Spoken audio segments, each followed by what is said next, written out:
ታዲያ እዚህ ቤትሽ ተሸሽገሽ ምን ታረጊያለሽ? ደግሞ አሁንም ከጫኔ ጋር ማበር ጀመርክ? ምንድነው ያበርኩ? ለባይ ስሟን ሳታውቂ ነው አጠገቧ ቁጭ የምትይው? ሩታ ልቀቂ! ምን እያደረግሽ ነው? አለቅሽም ፍቅር። እዚህ ወሬ እየሰማ እየመጣ ስደነፋ አይቶ እንዳያስገቡ። ከዳንኩ ከተሻለኝ ከተነሳው በኋላ ፈሪ ነህ? እሺ ፈሪ። ፍቅርን እኮ ንግግሯን ከቅባት ቆጥረን ነበር። እኔ ቀልድ አይደለም ያዝኩት። ከፊቴ ዞር በልልኝ እኮ ማለቴ ለሊጋ። ቆይ ከባድ ጉዳት ቢደርስበት ምን ልትሆኚ? ካንቺ ውጭ ማን ሊወስደው ይችላል? ይሄ ወሮ በላ አይኑን በጨዋጥ ቡቄው ድረስ መጣር። አውብድ ነኝ። ልቀቃት፣ ያለበለዚያ ፈነክተሃለሁ። ለዚህ ነው ኪንጎን ባለፈው እንደዛ ያደረጉ። ማንም እንደዚህ ሆኖ የሚለኝ የለም። እሱ ስትገረፊ ታወሪዋለሽ። እሺ ተናገር እንጂ ዴቪድ ነው። አዝናለሁ። አደይኒ ሞተ። ምን? አዎ ልጁ ሞተ።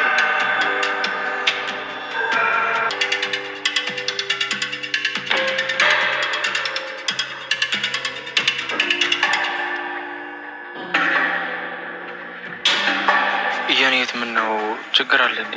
ከርቀት አይቼሽ ነው። ምን ሆነሽ ነው ዶክተር?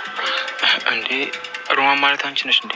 አደይን በመጨረሻ አለልኝና ጫኔ አስደንግጠዋት ይገኛሉ። አደይ አሁን ላይ ዴቭን ለማስለቀቅ ወደ ክፍለ ሀገር ሄዳ ትገኝ ነበረ።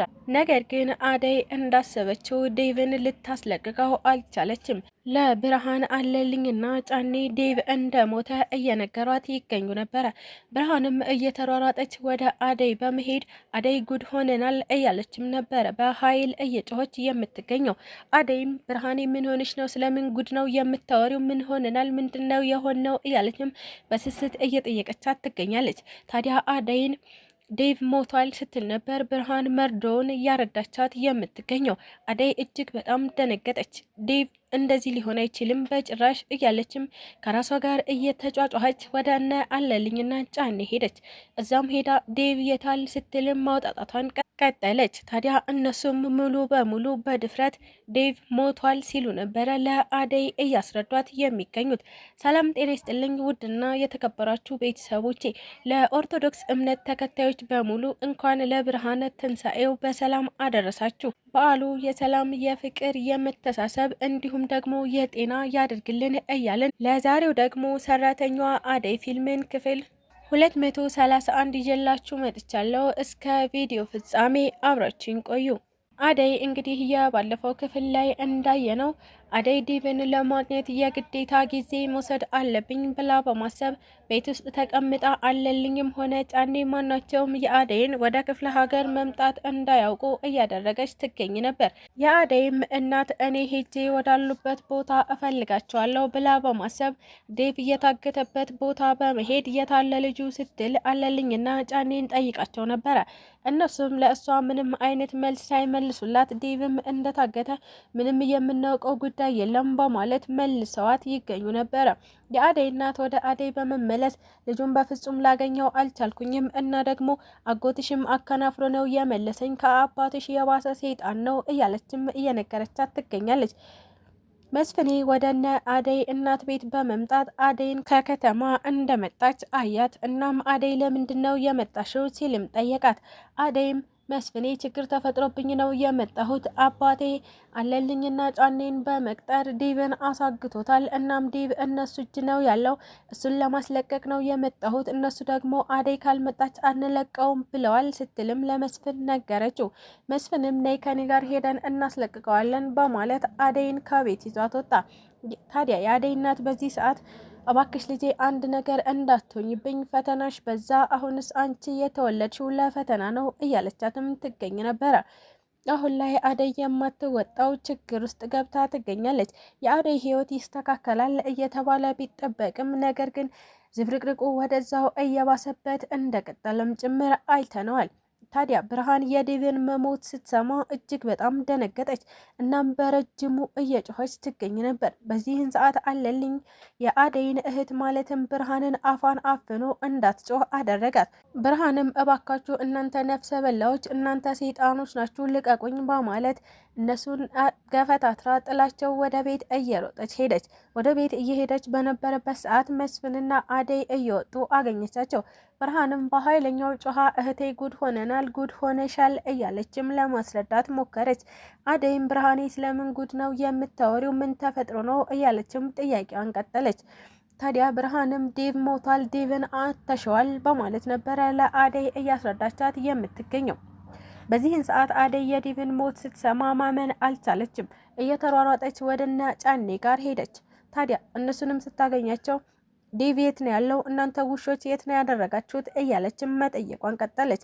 እነሱም ካለምንም ህፍረት ምንም ነገር እንዳልሰራ ሰው ዴቭ ሞቷል ሲሉ ነበረ እየነገሯት የምትገኘው። አደይ በዚህ ሰዓት አበደች፣ ራሷንም ሳተች። እናም እየጮኸች ዴቭ እንደዚህ መሆን የለበትም፣ ዴቭ አልሞተም እያለችም ከራሷ ጋር መከራከሯን ቀጠለች። ነገር ግን አልተሳካም። የዴቭ ህልፈተ ህይወት እውነት ይሁን ውሸት በማይታወቅ መንገድ ለአደይ ሙሉ በሙሉ ተነግሯት ይገኝ ነበረ። አለልኝም እዚህ ከምትቀመጥ ሂድና አስከሬንህን ጠብቅ እያለ ጫኔን ለመላክ እየሞከረ ነው። ታዲያ አሁን ላይ ዴቭ ምናልባትም ራሱን እያሳተ በማስመሰል እንዲፈቱት አድርጎ እነሱ ፈተውት ከሄዱ በኋላ ከአለልኝና ከጫኔ ለማምለጥ የፈጠረው መንገድ ያለ ይመስለኛል። ሮማን በመጨረሻ ተገኘች። እናም ሮማን አሹ አግኝቷት ወደ ቤት ሊመልሳት እያሰበ በነበረበት ሰዓት ሮማን እኔ የዚህ ቤት ስራ ስልችት ብሎኛል፣ እናም የፍቅርና የሩታን ግልምጫ በድጋሚ መቀበል አልችልም፣ እባክህ አሹ ወደዛ ቤት መመለስ ይቅርብኝ ስትልም ለአሹ እንደማትመለስ እየነገረችው ትገኝ ነበረ። አሹም ሮማኔ እኔን ለማንጥለሽ ነው እና ደግሞ የእነሱን ተንኮል ሳታስቢ የትዬን ደግነት እያሰብሽ እዛ ቤት ትመለሻለሽ፣ እትዬ ደግሞ በጣም አጥብቀው እየፈለጉሽ ነበረ እያለም አስረዳት። ሮማንም ግራ ተጋባች፣ ተወዛገበችም። ለምንድን ነው እትዬ በዚህ ልክ እኔን እየፈለጉኝ የሚገኙት ስትልም አሹ ላይ አጥብቃ ጥያቄ አወረደችበት። አሹም ሮማኔ በቃ ማወቅ ካለብሽ ማወቅ አለብሽ፣ የእትዬ የጣት ቀለበት ጠፍቷል። እናም ቀለበቱ የጠፋው አንቺ ከቤት በወጣሽበት ሰዓት ነው። ለዛም ደግሞ ፍቅር ሮማን ናት ቀለበቱን እየወሰደችው እያለች ጣቷን ወደ አንቺ እየጠቆመች ትገኛለች። ይህንን ደግሞ በአካል ሄደሽ ማስረዳት ይኖርብሻል። የትዬን አይን እያየሽ አጠገባቸው ቁጭ ብለሽ መናገር ማስረዳት ይኖርብሻል እያለ ነበረ አሹ ሮማንን አሳምኖ ወደ ቤት ይዟት እየሄደ የሚገኘው። በሌላ በኩል ደግሞ ፍቅር ቤዛ እዛ ቤት እንደመጣች ትዝ ሲላት ወደ ቤዛ እየተሯሯጠች በመሄድ የእናቴን ቀለበት መልሺ እያለች ቤዛን እያፋጠጠቻት ትገኝ ነበረ።